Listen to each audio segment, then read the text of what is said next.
Hello students, let us further move on the topic rotational dynamic. Before that, let us recall the thing which we have studied in the last lecture, which is nothing but the centripetal force and centrifugal force. Centripetal force is necessary for the maintenance of the circular motion. It is a force which is directed along the radius towards the center, while the centrifugal force is nothing but the force which is directed along the radius but directed away from the center. Formula for the centripetal force, as it is given by the Newton's formula, it is minus mr omega square, and centrifugal force is, since it is directed opposite to that of centripetal force, so the formula of it is plus mr omega square or plus mv square upon r. Second thing that you write about the centripetal force is it is a real force acting on the particle performing circular motion. While in case of a centrifugal force, this force is a pseudo force. It is non-real force. Remember that non-real doesn't mean that this is an imaginary force. This is having a real existence, but it arises only because of the non-inertial frame of reference. Now the third thing is you can give various examples of the centripetal force. Revolution of earth. Here the necessary centripetal force for the circular motion is given by the gravitational force of attraction between earth and sun. While in example of a centrifugal force is, you can give the example of a turntable, which we had discussed in the last lecture. Whenever a person sitting on the turntable, if the turntable suddenly start rotating, a person will be pushed outward because of the centrifugal force. Similarly, you can give the example of a passenger sitting on the bus. They will experience a push outward or away from the center whenever the bus take a sharp turn on a curved road. Then another thing about the centripetal force is is a real force, and it is only it is as per the Newton's law of motion. Newton's law of motions are applicable here, and it is only in the inertial frame of reference, while the centrifugal force arises because of the non-inertial frame of reference when the frame gets accelerated or deaccelerated. So henceforth we had done the discussion. Now let us move on to the very important derivations of this topic. Very first one, let's have the application of uniform circular motion. First application is vehicle moving on a horizontal curved road. The curved road may be in the form of a circle. It may be a circular track. Here we have drawn only a part of it. It is a smaller part of a circular road. It is having some center somewhere over here, but we have not drawn the center over here. Now let us consider this road is exactly flat. It is exactly horizontal. So here we have drawn the horizontal line of the road surface. This is called as horizontal. Now if you concentrate over here, the road is made up of two circles. It is made up of two circles, inner circle and outer circle. This inner line of the circle will be called as inner edge, while this outer circle will be called as outer edge. So both the inner edge and outer edge of the road surface are at the same level. That is why it is called as horizontal curved road. Let us consider one vehicle which is of mass m. It is stationary on the road surface. So when it is stationary, let us consider CG as the center of gravity of this vehicle. So from the center of gravity, let us write down the forces which are actually acting on the vehicle. How many forces are going to act when the vehicle is in a state of rest? Only two forces will come into account. First one is the force due to gravity, which is nothing but mg. And since the vehicle is standing on the road, so road surface is going to exert the reactional force called as normal reactions, and these two forces will balance each other. If normal reaction is not there, suppose normal reaction is not there, the vehicle will be going to move in the direction of gravity, but this does not happen because of the road surface. Road surface will exert a reactional force. That force is called as normal reaction. So these are the only two forces acting on a stationary object standing on a surface. Now suppose the vehicle start performing motion. As soon as it starts performing motion, there will be one more force will come into play. That force is nothing but the force of friction, which is between the wheels of the vehicle and the road surface. Here I have to draw all the forces from the center of gravity. That is why I have drawn this force like this. Remember that the force of friction is always directed along the surface. So I have drawn this force over here. Now how many forces are there? Normal reaction, mg, and force of friction. If you analyze the diagram of it, you will find that when the vehicle moves on the road surface, so obviously it is not going to move in upward or in the downward direction. So it means what? These two forces are balancing each other. So these two forces, normal reaction, N is equal to mg. This will be our first equation from the diagram.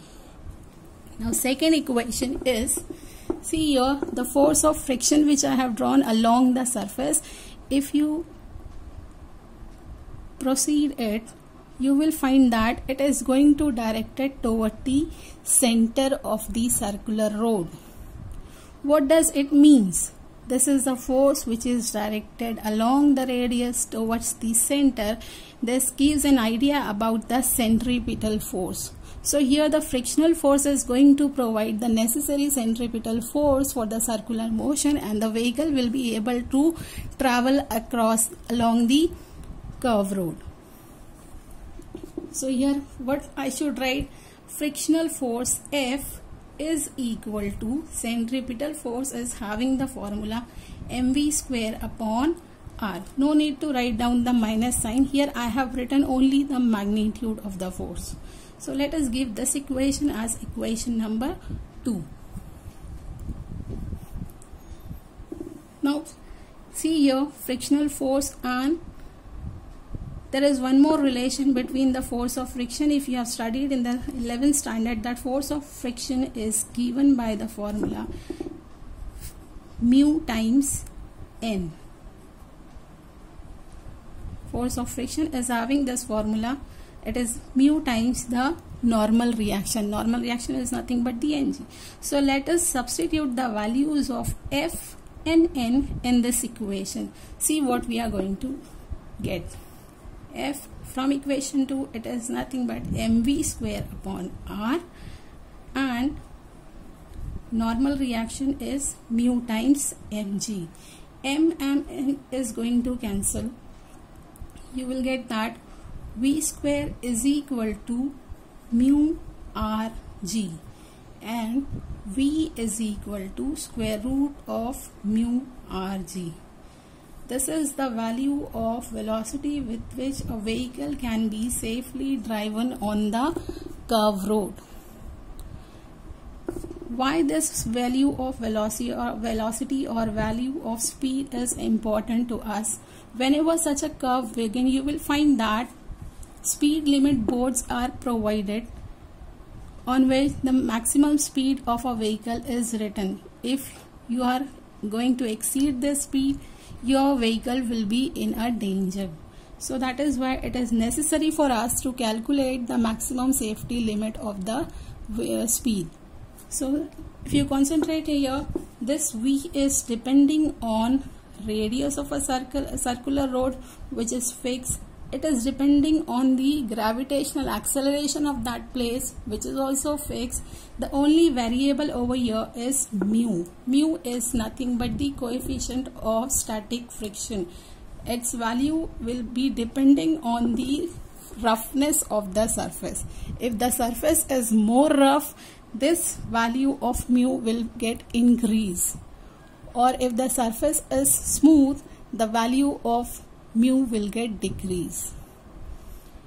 So coefficient of friction over here is very important. We will discuss it in the next session.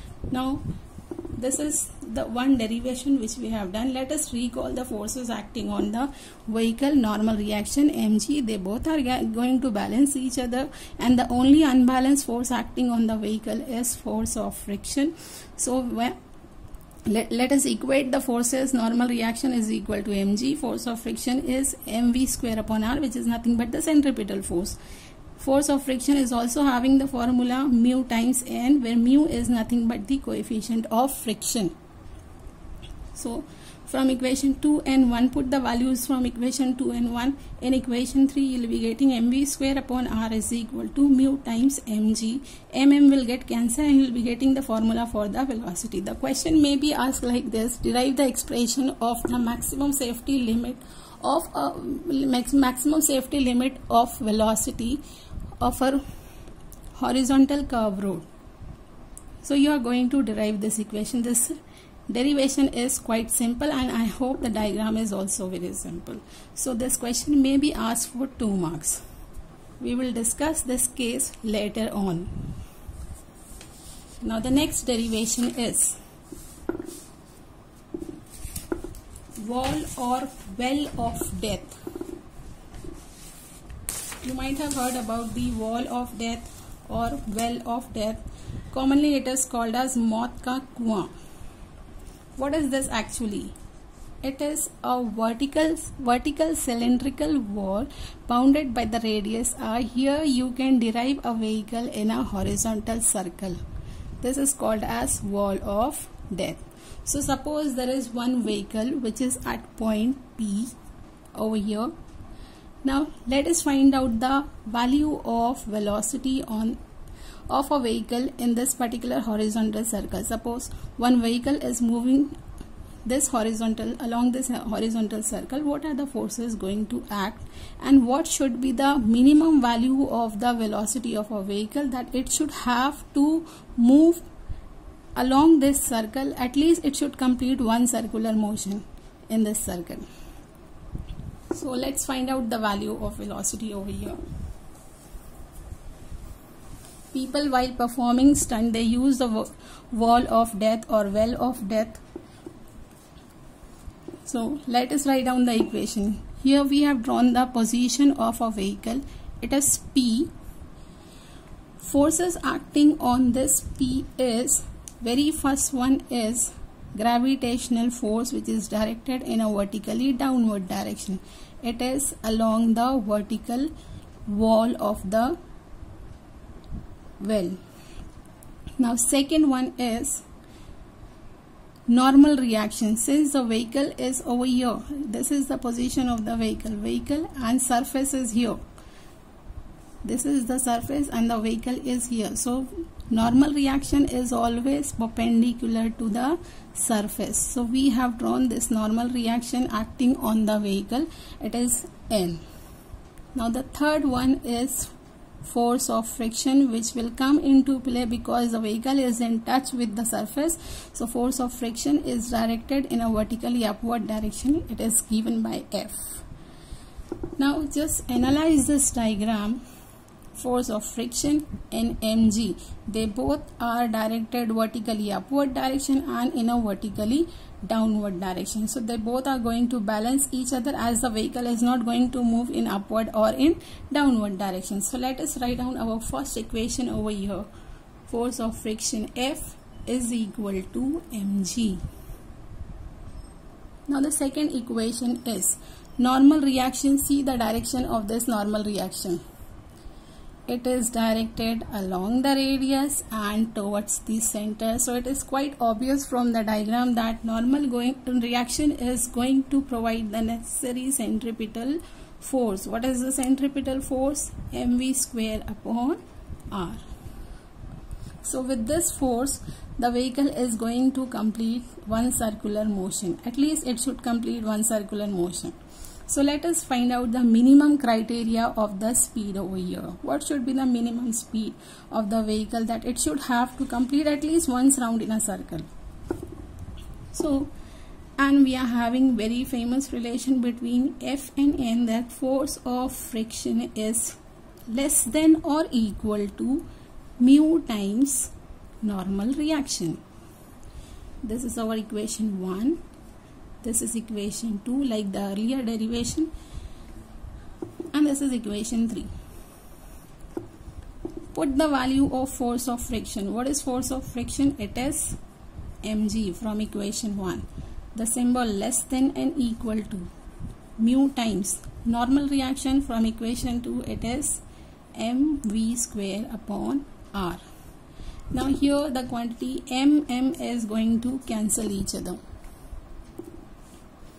What will be the remaining thing? You are going to have one formula. G should be less than and equal to mu v square upon r. And what should be the value of velocity over here? You can write it as r into g less than or equal to mu times v square. Then formula for the v square, rg upon mu, it should be less than or equal to v square. Then v square should be greater than or equal to, just reverse this equation, rg upon mu. Then formula for the v is v should be equal to square root, taking the square root of this equation, it should be equal to rg upon mu. Means a vehicle should have this much minimum speed in a wall of depth in order to maintain itself in a circular motion. This is the second derivation, which is quite similar to the first derivation that we did on the horizontal vehicle. Now let us come to another very important topic, which is nothing but banking of road. But before starting the banking of road, let us again concentrate on the last derivation. What is the difficulty over here? Why there is a need to attempt another method for a vehicle to move on a curved road?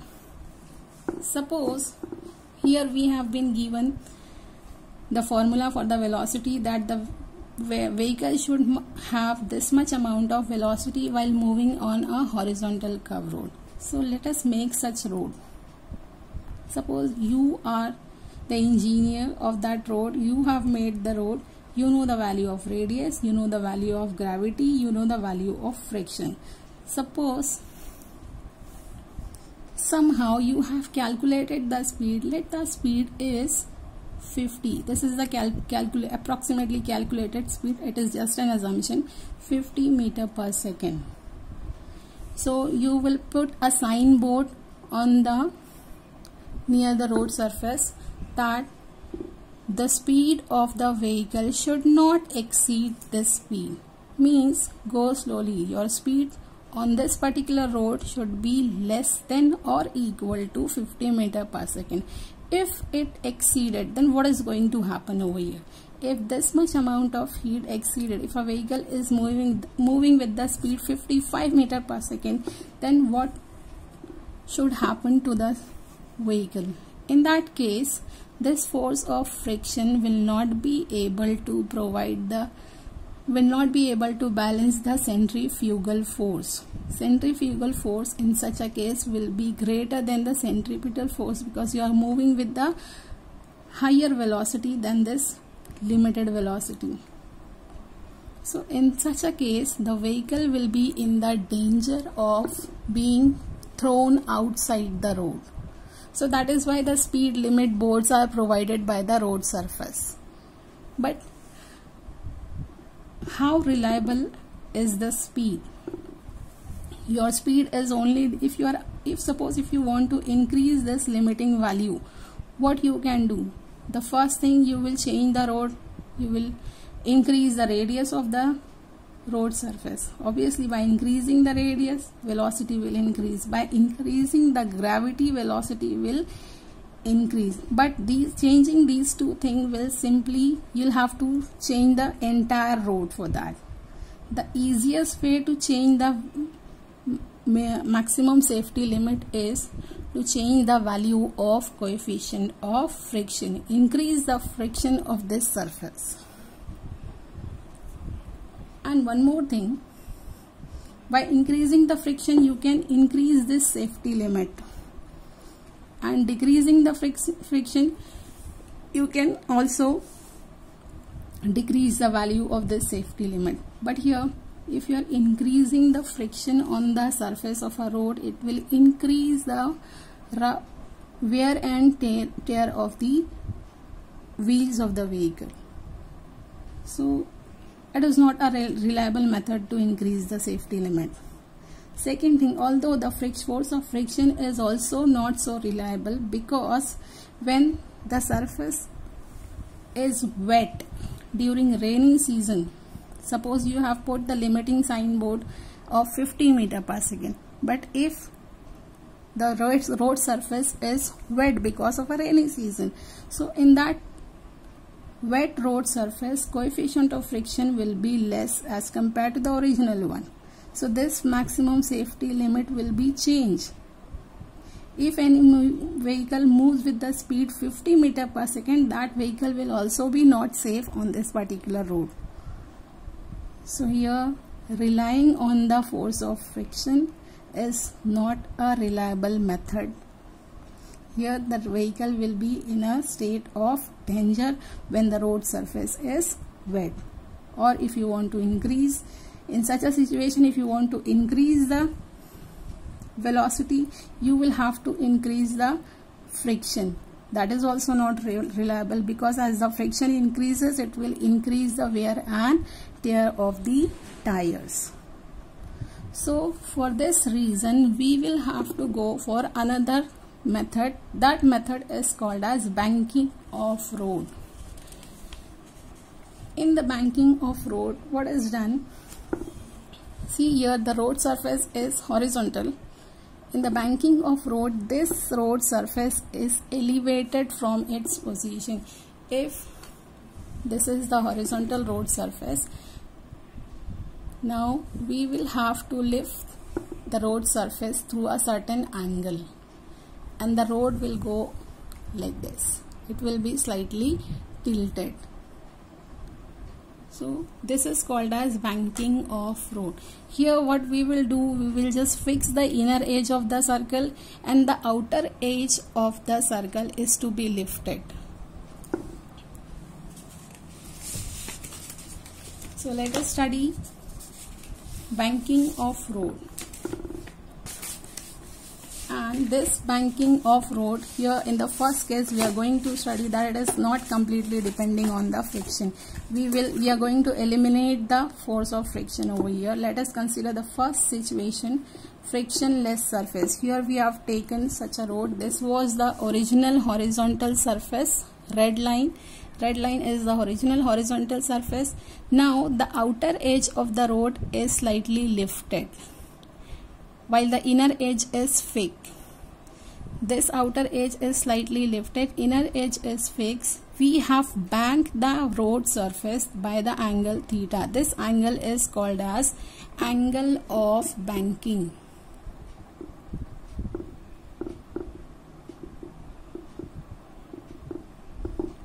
And this road surface now becomes the bank road. How will you define the banking of road?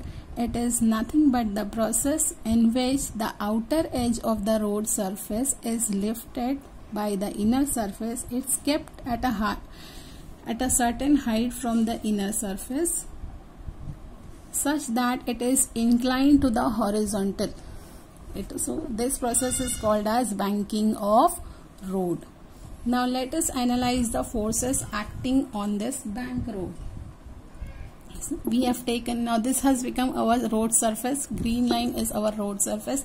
Now let us write down the forces acting on the vehicle. Here this CG is the center of gravity.